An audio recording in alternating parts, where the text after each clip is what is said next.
संविधान दिन मराठी भाषण. लोकशाहीचा मान, भारताची शान, डॉक्टर आंबेडकरांनी रचले हे संविधान. आपण दरवर्षी 26 नोव्हेंबरला राष्ट्रीय संविधान दिवस किंवा संविधान दिवस साजरा करतो. या दिवसाचे महत्त्व असे आहे की या दिवशी 1949 साली भारतीय संविधान सभेने भारताची राज्यघटना स्वीकारली होती. प्रथमतः सर्वांना संविधान दिनाच्या शुभेच्छा व उपस्थित सर्वांना माझा सप्रेम नमस्कार. 2015 हे वर्ष डॉक्टर B.R. आंबेडकर यांची 125वी जयंती आहे. बाबासाहेब संविधान सभेच्या मसुदा समितीचे अध्यक्ष होते. भारतीय राज्यघटनेच्या मसुद्याच्या निर्मितीमध्ये त्यांनी महत्त्वपूर्ण भूमिका बजावली. हा दिवस साजरा करण्यासाठी निवडण्यामागील संकल्पना, संविधानाचे महत्त्व तसेच बाबासाहेब आंबेडकर यांच्या विचारांचा प्रसार करणे हा आहे. देशातील नागरिकांमध्ये संविधान मूल्यांबद्दल आदराची भावना वाढवणे हा संविधान दिनाचा उद्देश आहे. भारतातील विविध धर्म, जाती आणि करोडो लोकसंख्येला एक देश म्हणून एकत्रित करणारी ही राज्यघटना आहे. तिचा गौरव करण्यासाठी आपण हा दिवस प्रत्येक वर्षी साजरा करतो.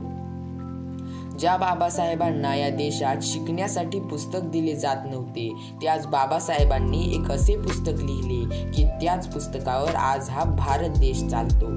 ते म्हणजे भारतीय संविधान. सुरुवातीला एकूण 389 सदस्यांपैकी फाळणीनंतर 299 सदस्यांनी 1082 दिवसांनी म्हणजेच 2 वर्ष 11 महिने आणि 18 दिवसात जवळपास 12,000 पानांचे महान असे संविधान लिहिले. भारतीय संविधानात एकूण 1 प्रास्ताविक, 8 अनुसूची, 25 भाग आणि 395 कलमे होती. सध्यामध्ये भारताच्या घटनेत 1 प्रस्ताविका, 12 अनुसूची, 25 भाग आणि 448 कलमे व 5 परिशिष्टे आहेत.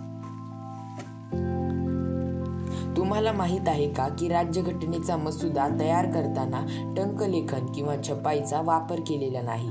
भारताचे संविधान बनवून तयार होते, पण संविधान हे हस्तलिखित असावे अशी नेहरूंची इच्छा होती.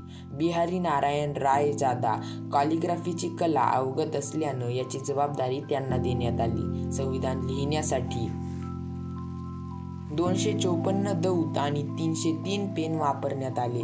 संविधान लिहिण्यासाठी 6 महिने लागले. तसेच आचार्य नंदनलाल बोस यांच्या मार्गदर्शनाखाली शांतिनिकेतन मधील कलाकारांनी भारतीय संविधानातील संपूर्ण हस्तकला पूर्ण केली. तसेच प्रास्ताविकाच्या व संविधानाच्या इतर पानांवरील नक्षीकाम व सजावट जबलपूरचे व्यवहार राम मनोहर सिंहा यांनी बनवलेली आहे.